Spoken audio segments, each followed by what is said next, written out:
Breast मध्ये येणारी प्रत्येक गाठ ही कॅन्सरची असते का हे आपण मागच्या व्हिडिओमध्ये बघितलं होतं.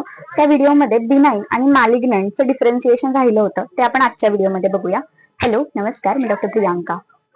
गाठीचे दोन प्रकार असतात, बिनाइन आणि मॅलिग्नंट. आता बिनाइन आणि मॅलिग्नंट म्हणजे काय, तर बिनाइन असते नॉन कॅन्सरस आणि मॅलिग्नंट असते कॅन्सरस. तर पहिल्यांदा आपण बिनाइनचं बघूया की कसं आपण आयडेंटिफाय करणार की ती गाठ नॉन कॅन्सरस आहे. तर सगळ्यात पहिल्यांदा जेव्हा ती आपण गाठ बघतो तेव्हा ते एक्झामिनेशन मध्ये आपण हात लावून ती हलतीये का किंवा ती कशी आहे, हाताला स्पर्शाला कशी आहे हे बघितलं जातं. तेव्हा बिनाइन मध्ये ती स्पर्शाला एकदम मऊ असते, त्याचबरोबर ती मुवेबल असते, म्हणजे त्या जागेवरून ती सतत हलत असते जेव्हा तुम्ही स्पर्श कराल तेव्हा. असे हे दोन महत्वाचे बिनाइन मध्ये सिम्पटम आपल्याला पाहायला मिळतात.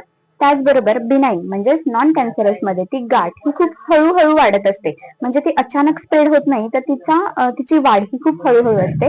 त्याचबरोबर तुम्ही जर बघितलं तर त्या पेशंटला थकवा असेल किंवा वजन कमी होणं असेल असे कोणतेच सिम्पटम नसतात.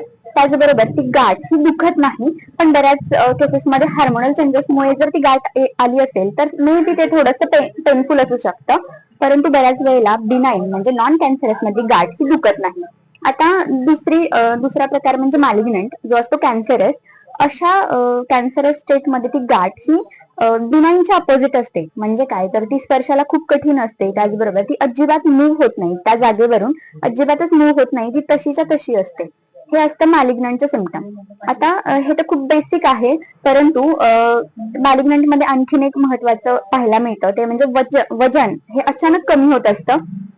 त्याचबरोबर वजन हे खूप कमी होतं आणि त्या पेशंटला प्रचंड थकवा हा जाणवत असतो. हे मॅलिग्नंट मध्ये होतं, कारण की कॅन्सरस टिश्यूची ग्रोथ ही खूप फास्ट होत असते, त्यामुळे वजन कमी होणं, प्रचंड थकवा किंवा विकनेस जाणवणं ह्या सगळ्या गोष्टी कॉमन असतात मॅलिग्नंट केसमध्ये. आता हे झालं बेसिक एक्झामिनेशन जे आपण ओपीडी लेवलवरती करतो, परंतु बऱ्याच वेळेला ती गाठ जर मोठी होत असेल, स्प्रेड होत असेल, त्यावेळेस आपण बायोप्सी करतो आणि ब्रेस्ट मध्ये जर गाठ असेल तर मॅमोग्राफी म्हणून एक एक्झामिनेशन केलं जातं की ती गाठ नक्की